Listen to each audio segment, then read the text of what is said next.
Y seguimos con la información y ahora nos encontramos con Cristian Arturo Jaramillo Guamán. Él es politólogo y especialista en procesos electorales, junto a Katy Segarra, que ella también es politóloga, especialista en procesos electorales. Buenas noches, Cristian. Creo que Buenas nadie se noches, Gerald. ¿Qué esperaba, tal? Un gusto estar acá. eh, creo que nadie se esperaba una segunda vuelta, aún más con Keiko Fujimori y Pedro Castillo.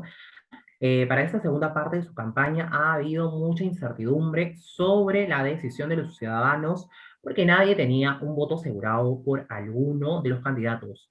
Por ello, muchos sucesos externos durante estos casi 2 meses ha influenciado en las decisiones de las personas. ¿Crees tú que los medios de comunicación han influido en la decisión final para votar por el mal menor?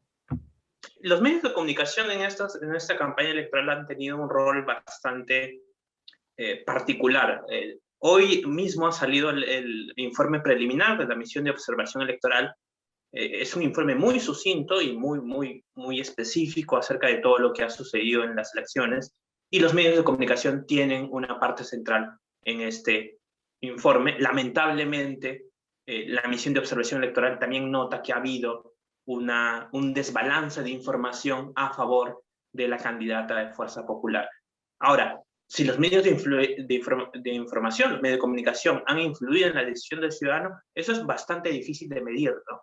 Hay muchas personas que han decidido su voto usualmente más frente al antivoto, sea frente al demonio del comunismo que se intentó bajo una campaña de miedo establecer, o frente a lo que es el fujimorismo y el antifujimorismo.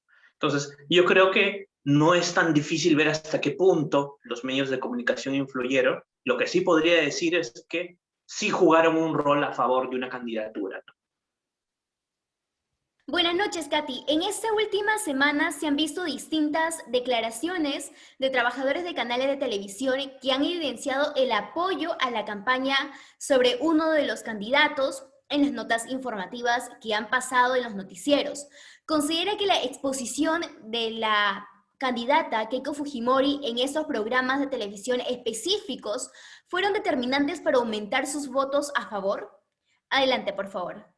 En ese sentido, yo coincido con Cristian, ¿no? Es complicado averiguar cuánto exactamente influye los votos, la televisión y los discursos que estas tienen en la elección de los ciudadanos, ¿no? Existen diversos factores por los cuales un ciudadano decide o no votar por un cierto candidato o candidata.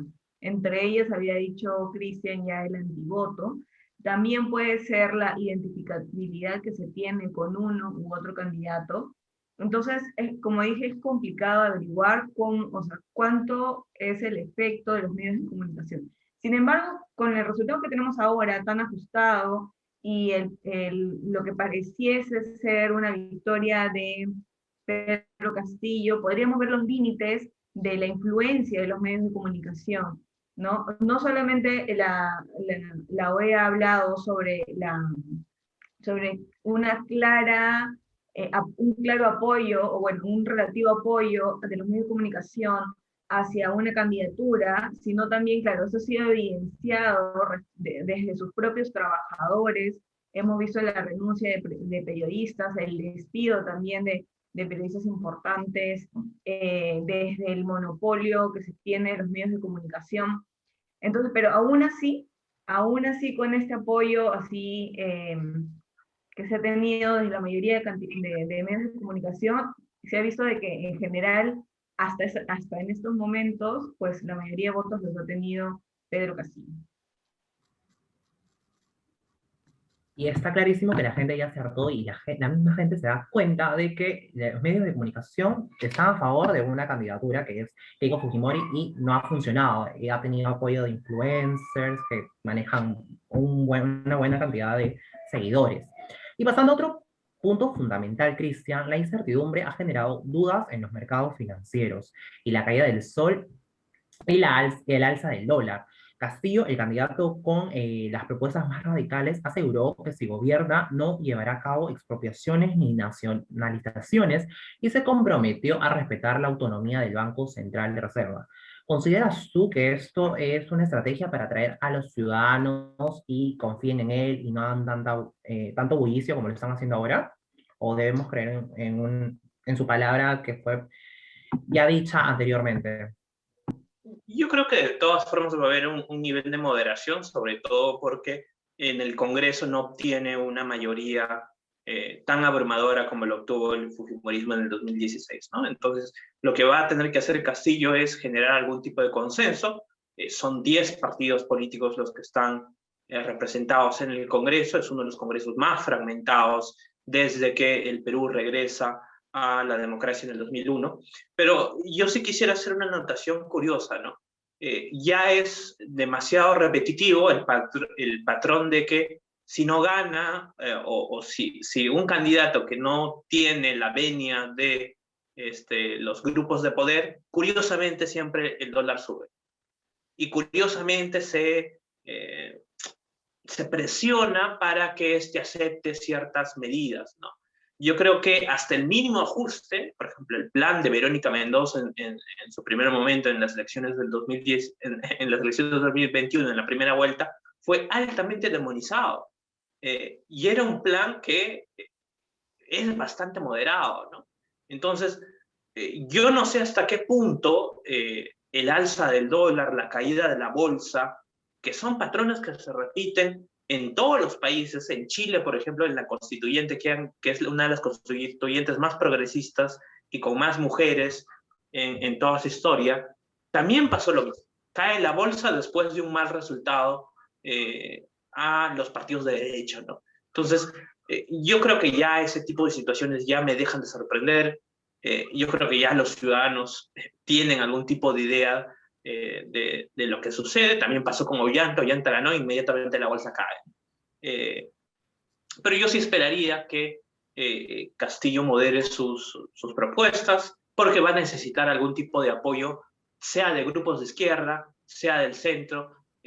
César Acuña ya le ha estirado un brazo como para poder conversar con él. Entonces, yo esperaría eso, ¿no? Yo esperaría una moderación de todas las propuestas. Gracias, Cristian. Sumado a ello, Pedro rescata que el sueldo de los ministros y los congresistas se reduciría a la mitad, al igual que el sueldo vitalicio de los expresidentes, que será anulado por completo para recuperar gran parte de la economía de nuestro país, perdida por muchos años.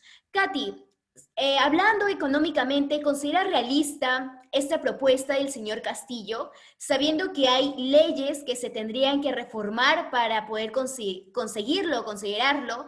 Además, se necesita la aprobación del Congreso.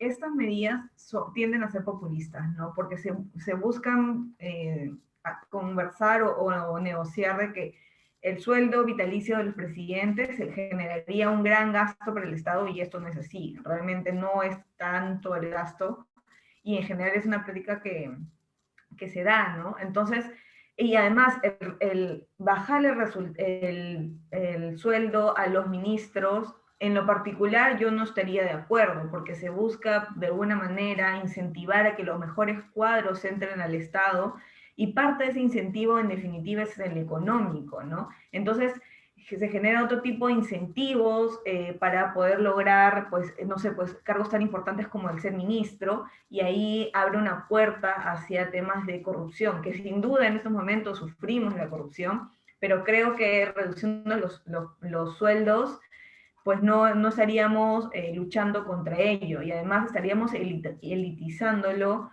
ese tipo de cargos, ¿no? Es decir, a las personas que no necesitan un sueldo, o sea, pensando que no actuarían mal o no actuarían en caso de corrupción, serían solamente personas ricas o que podrían vivir de sus propias rentas, las cuales podrían acceder a ese tipo de cargos, ¿no? Hay que tener en cuenta de que en general es importante que los ministros y en general autoridades importantes en el Estado tengan un buen sueldo para incentivar a quienes están más preparados a entrar a ellos, ¿no? Y no irse al sector privado, que tienen sueldos más competitivos que el estatal. Muchas gracias, Katy, y ahora nos vamos a un corte comercial y regresamos con más en Hora Informativa.